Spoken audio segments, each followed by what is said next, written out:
Ronda Rousey returns at the Royal Rumble to win the Women's Royal Rumble match. We have a huge update about her return, the plans for her return, a possible heel turn, plans for Monday Night Raw tomorrow, plans for WrestleMania 38 and 39. We also have an update when it comes to Becky Lynch and her plans for WrestleMania 38 this year, details behind the WWE Championship change at the Royal Rumble last night. All this and more in today's WWE News.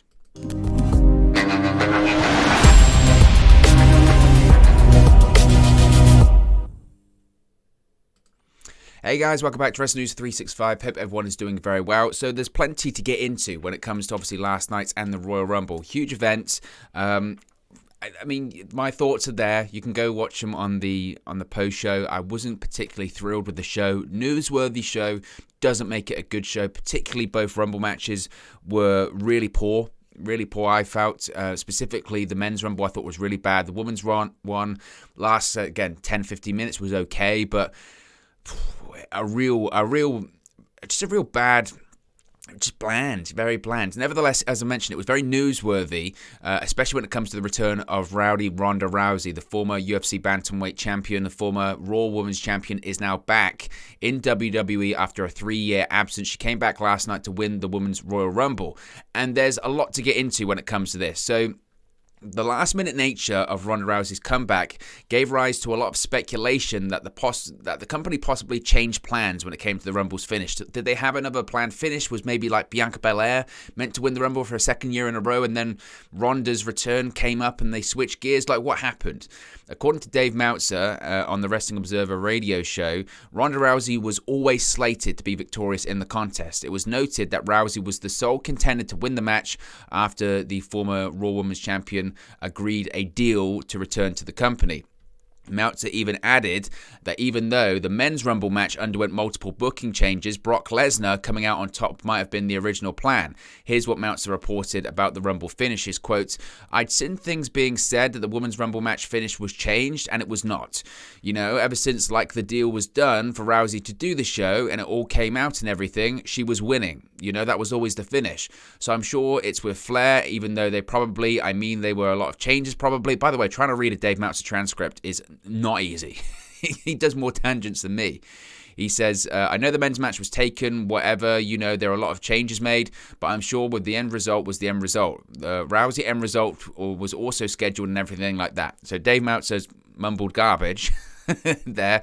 But as I mentioned, there is plenty of news coming out of the Rumble when it comes to Ronda Rousey. She did an interview after the Rumble, one of those digital exclusives that they do afterwards, and I think we're seeing a character change. I really are. I think we're seeing a different version of Ronda Rousey. You can see it right there. She came out in different gear. She had different kind of makeup. She had a different look on her face. She got a great reaction. She got a great pop from the crowd, and the crowd was happy to see her. I speculated on social media yesterday. I said the issue, I suppose, when it comes to Ronda Rousey is the WWE fans or pro wrestling fans don't forget. They certainly do not forget very quickly at all. And I look at a situation whereby she said a lot about the WWE fans. She said a lot about the WWE in general in her hiatus. So I look at a case of she'd have to be a heel. The problem is she's going up against Charlotte Flair, who's also a top heel in the company, and people just don't want to cheer for her at all. So she did an interview after the Rumble with Sarah Schreiber, and she was pretty blunt, shall we say, when it came to some of her responses. This is what she had to say. Quote, "Yeah, it is. I mean, it's the statement I wanted to make, and I don't know. That wasn't a question at all. That was a statement." Schreiber then asked Rousey for her reaction to the big moment, and she declared that her priorities have changed now that she's a mother. She said, quote, "I'm going to go back to my bus and love on my little baby, and that's really the only thing I care about right now. My priorities have changed." Schreiber then asked Rousey why she decided to return at the Rumble after being away since the WrestleMania 35 main event in 2019. Rousey said, quote, "Why? Because it's the Royal Rumble, and I've always wanted to come out and win the Royal Rumble. What do you mean, why tonight? What other night would be better?" Finally, she was asked about what the fans should expect now that Rousey is back in WWE, and this is where I think the heel turn's coming. She said, well, there was quite a reaction tonight, and you can expect me not to fall for it this time. And she faced the camera and said, "I'll see you guys Monday." So I wouldn't suggest, wouldn't it? It would certainly suggest that they're going down the route of Ronda Rousey being a heel in this run. And obviously, towards the end of her run in 2019, she was a heel. Going into WrestleMania, she was, I guess, still kind of positioned babyface-ish, but she was a heel. She was getting negative reactions. She was getting booed. And that's because, and to be honest, it was kind of like that towards the end of her UFC career, especially in that final fight against Amanda Nunes, that she was getting negative reactions because they felt that she was this, big star that was getting preferential treatment, pampered, whatever, maybe a bit of a bad attitude, all that kind of stuff, didn't play well with others.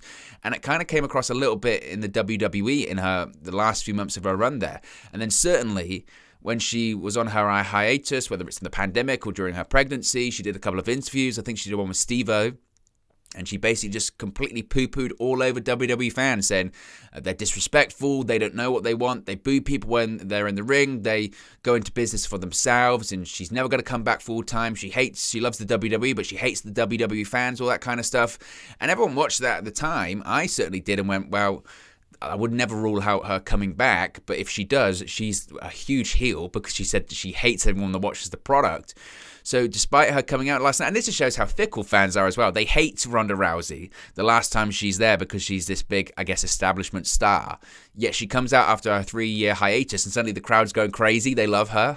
It's just typical pro wrestling fans, isn't it? Nevertheless, I think it makes sense for her to be a heel. The only issue is that you've got a heel versus heel match at WrestleMania. Ronda Rousey versus Charlotte Flair. Neither one is particularly likable. And maybe they just go with that. Maybe WWE's thought process is it doesn't matter if anyone's a babyface in the match because Charlotte Flair versus Ronda Rousey sells tickets. In the same way that if you have a UFC fight between two fighters and neither of the fighters are particularly liked, but everyone goes, that's going to be an unbelievable fight, I've got to pay to watch it. People will pay to watch it and they'll buy it, and people will buy a ticket to go watch it as well. And maybe that's their thought process of it doesn't really matter if people like them. They're popular and people know who they are. So that can be a WrestleMania main event. Ronda Rousey in a WrestleMania event, it doesn't matter if they like her or not. So I think that's probably the direction that they're going in, especially when it comes to, obviously, the Charlotte Flair situation. It looks like, of course, she eliminated Charlotte Flair to win the Rumble match, so it would appear that that's going to be the match she has at WrestleMania. Once again, on the Wrestling Observer radio show, Dave Meltzer reported that WWE does eventually, though, want Ronda Rousey to have her singles match, her much-anticipated singles match with Becky Lynch, but they want to have that at WrestleMania 39 in Inglewood, California next year. Now, previously, once the news was coming out that Ronda Rousey was returning to WWE, a lot of people assumed we were going to get Rousey versus Becky Lynch, considering we've never had that one-on-one match. It was a match that people wanted to see at WrestleMania 35. We didn't. We got the triple threat match. It was originally scheduled to happen in 2018 at Survivor Series, and then Becky Lynch got the broken face. So it's been a match that they've teased for years, and for various reasons we've just never got. But people thought, okay, Rousey's back now, Becky Lynch is back now, we're going to get the match. We are, just not this year. Now, while the booking plan is subject to change, WWE officials have saved up Rousey versus Lynch for WrestleMania in 2023, which will take place at SoFi Stadium in Inglewood, California. This is what Meltzer had to say, quote, "Soon as I did the reporting of the thing, people were like, it should be Becky, which at one point it was, but the whole thing is that the best I can tell is that the plan is for Ronda and Becky for the 2023 WrestleMania, so it's not like the match isn't happening. Of course, between now and then, people can get hurt, a million things can happen between now and 2023, but that's basically the deal." Now, as I mentioned before, I think I'm not actually against this at all. I think that having Charlotte Flair versus Ronda Rousey this year actually makes sense because I think Becky Lynch needs to be involved in something different this year because, and I spoke about it, 2018, people want to see Becky Lynch versus Ronda Rousey. 2019, people want to see Becky Lynch, Ronda Rousey. 2020, for the pandemic, people wanted to see Becky Lynch, Ronda Rousey.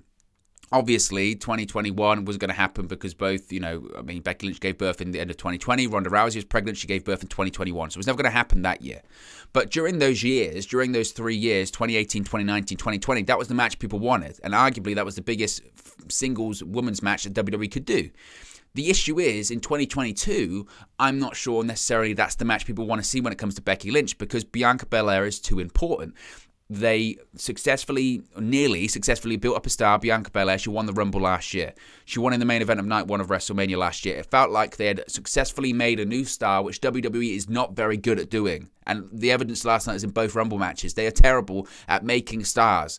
It was a Rumble full of mid-carders with entrance themes that sucked and nobody knew. That's why the Rumbles were so flat. So they actually felt like, you know what, they might have actually made a star last year. And then what happened? Becky Lynch came back at SummerSlam, beat Bianca Belair in 12 seconds, and it was like, you've done it again. And people kept saying, let it play out, let it play out, let it play out. Eventually, Bianca Belair is going to beat Becky Lynch and she'll be a big star. That can't happen if Becky Lynch is facing Ronda Rousey this year. So for me, I'm okay with Ronda Rousey versus Charlotte Flair at WrestleMania this year because Becky Lynch needs to be doing the right thing. That's putting over Bianca Belair to firmly establish Bianca Belair as a big star. And I think that's the right thing. So I'm not totally against it. And Ronda's going to win at WrestleMania this year. So I think that's fine. I think that makes a lot of sense to me, to be honest. And I think it's the right thing. And so, if anything, I know people will say, oh, it's a huge stadium. In Dallas, obviously, it's over 100,000 stadium. But SoFi Stadium is arguably the most impressive stadium in the world right now. It opened last year, or was it 2020? Whenever it opened, it's got the potential to be the biggest WrestleMania of all time in terms of attendance and capacity. And that needs a card that's completely stacked. That needs a Ronda Rousey versus Becky Lynch first time ever match, I think. So, plus you've got Roman versus The Rock. That could be really special. And I think that's what they're looking towards. It's not as if like this year's WrestleMania is a write-off, because it's not. It's still going to be a huge WrestleMania. But I think they're looking at next year's and being like, okay, we can do something amazing. That's when we save the first time ever matches, right? Imagine 2 co-main events, first time ever, Becky Lynch versus Ronda Rousey and The Rock versus Roman Reigns. That's WrestleMania right there. So I think that's the direction that they're going to go in. Now, speaking of Becky Lynch, and this kind of confirms what we're talking about here, it looks like she is going to be facing Bianca Belair at WrestleMania. As noted, as I mentioned, Ronda Rousey made a return, won the Women's Royal Rumble. She's going to be on Raw tomorrow. Now, in an update, this comes from Fightful Select, WWE sources are reporting that Charlotte Flair herself has been pushing for a feud against Rousey for months, which, again, is no surprise. Of course she is. That's where the money is, right? Facing Ronda Rousey. Now, WWE themselves have been after Rousey to confirm her return plans since she gave birth to her daughter back in September. While Rousey versus Flair is the plan for SmackDown for WrestleMania 38, word within WWE is that Bianca Belair versus Raw Women's Champion Becky Lynch will also take place at the show. That was the planned feud as of earlier in the week, but there's no word on if those plans have changed. They possibly could. Of course, Becky Lynch retained her title over Doudrop at the Rumble last night. Bianca Belair entered the Rumble match at 8th and was the 27th elimination after being thrown out by Charlotte Flair. Now, of course, this goes all the way back to SummerSlam, and again, I think this is the right call. As I spoke about before, in my opinion, the biggest problem with last night's Rumble matches, and this is the problem with WWE in general, is there is a sheer lack of stars. It feels like we've got a roster full of mid-carders and just a sheer lack of stars. And what's crazy as well is there is plenty of people, and this is why it's baffling too, there's plenty of people on the roster that as a fan I like and I care about, but when they made their entrance, they just felt completely bland and just completely like, and nobody really cared. And for instance, like they started the men's rumble. This is a bit of a tangent, but they started the men's rumble with AJ Styles versus Shinsuke Nakamura.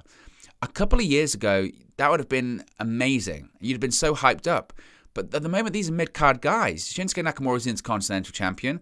AJ Styles has been in a tag team for the past year. And maybe it will be different this time next year because they're shifting towards certainly a younger roster. And maybe after 12 months of building these younger stars, maybe we'll get to a point where next year's Rumble does feel big. But it just feels so flat. And that was the problem last night. It feels so flat.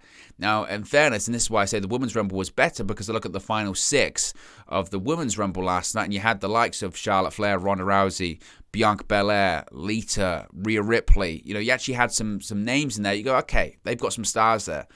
But the Men's Rumble was completely different. But Bianca Belair, for her to be still established as a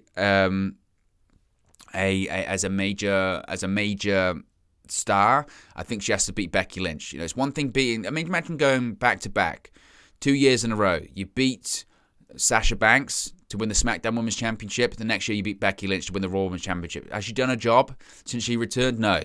So I think this is the moment. I think this is the moment for that to happen. Speaking of the Rumble last night as well, of course, we've got a new WWE champion. We saw Bobby Lashley become a two-time WWE champion, defeated Brock Lesnar after Paul Heyman turned on Brock Lesnar and sided with Roman Reigns. As I mentioned before, I think that was always the plan. I really do. I think the plan was for this actually to happen at day one. We were going to have Paul Heyman turn on Brock at day one, and then we were going to get to Brock winning the Royal Rumble. But, of course, plans changed because Roman got COVID, and they just pivoted and said, okay, well, we'll just do something a little bit different. And that's what they did. And a post-Rumble report from WrestleVotes on Twitter said there have been no concrete plans when it even comes to the WWE Championship match at WrestleMania. If anything, the real winner last night was Brock Lesnar. This is what the tweet said, quote, Lesnar had to be the winner here. I'm told they legitimately have no idea what the WWE Championship match at WrestleMania is going to be at this point. Avoid the old pigeonhole. So I spoke about this last night, actually, on the post show, in that I look at the WWE Championship picture and I can't figure it out either. But I'm not on the creative team. I'm not the one writing the show. I look at Bobby being the champion. Good for him. I'm a fan of Bobby Lashley. But he's a heel, right? So he's going to have to face a baby face on Raw. That leaves Edge, AJ Styles, and maybe Seth Rollins. That's your three you think you're looking at. Seth Rollins is a baby face at this point. He is. He's a baby face, especially after the Roman Reigns angle. But he's going to be facing Reigns probably at Elimination Chamber, and he's going to lose. So why should a guy that just lost twice for the Universal Championship then be able to challenge for the WWE Championship? That to me doesn't make any sense. So that, I would probably be leaning more towards Bobby versus Seth. If Big E was still on the brand, you can maybe do that and actually have Big E win the WWE Championship at WrestleMania, but they've just given up on Big E. He's traded to SmackDown. He just got eliminated in the Rumble like nothing as well last night, so that's gone. I look at Bobby versus Edge. That's interesting. I'm not sure if they've ever done that match before, but, it's two older guys. Are you creating new stars? I mentioned problem is creating new stars. I look at AJ Styles. That's an interesting match, but I want to see Edge versus AJ at WrestleMania, so it really only leaves sort of Seth Rollins. Maybe Kevin Owens, I don't know. And I think this is the problem. They can't figure this one out. The issue is, this is the WWE Championship. And that would imply, if they can't figure this out, it's a bit like last year. Right? Remember last year, especially Monday Night Raw going into WrestleMania was awful. Absolutely awful. Because they had no idea for the card. And they were just making it up as they went along. And we could be looking at a similar thing this year, which is quite concerning. Finally, there's a bit of an update when it comes to Kofi Kingston and the botched spot at the Royal Rumble. Of course, as you've seen probably on social media at this point, Kofi Kingston attempted to have his big Rumble unique spot when he came out this year. Climbed to the top turnbuckle. Kevin Owens pushed him off the top turnbuckle. He was meant to land on the barricade and do something, but his feet touched the floor. Now, Kofi Kingston took to Twitter to address this spot. He said, quote, "Welp, it's better to try and fail than never try at all." Frankly, it's a miracle that it's probably taken this long for the spot to be botched. The thing is, they probably could have got around it if they hadn't shown the replay and all that kind of stuff. But to be honest, it was very apparent straight away that his feet touched the floor. I don't know if he just undershot it or he's worried about landing on fans or anything like that. But it had to make them do a bit of an improv, an ad lib, as it were. But I guess when you're doing stunts, this is the thing with pro wrestling, right? It's stunt work, but it's live. You get one take, especially on a live show. Maybe if it's taped, you redo it. But if it's on a live show, that's it, one take. You can't do it again. And you just have to carry on. Some other companies, because I saw some people just going, I'll just pretend it didn't happen. But if anything, I credit WWE because they can't. They've got to say your feet touch the floor. It's the rule of, when they do the 1, 2, 3. If you don't kick out, you don't kick out. That's on your fault. That's on you. If you don't kick out, referee's got to call it. There's got to be some kind of protection because there's nothing worse than being taken out of the moment. If you'd have carried on with the spot and said his feet didn't touch the floor, you'd have been taken out of the moment. When you're counting 1, 2, 3, and they don't, kick out or whatever, it's taken out. You're taken out of the moment. That's the problem. So it was unfortunate, but like I said, if anything, it's a surprise that this is the first time it's happened, to be honest with you. But anyway, guys, be sure to smash a like on the like button. Be sure to subscribe, bottom right-hand corner. Plenty of news stories coming soon. Let me know your thoughts about today's news stories in the comment section below, and I'll speak to you again very, very soon. Hey guys, thank you for watching, listening, streaming, or however you come across this video today. Be sure to click on the video on the right there to watch our next video, or click the bottom there to subscribe, or the bottom right hand corner. Thank you very much, and I'll speak to you again very soon.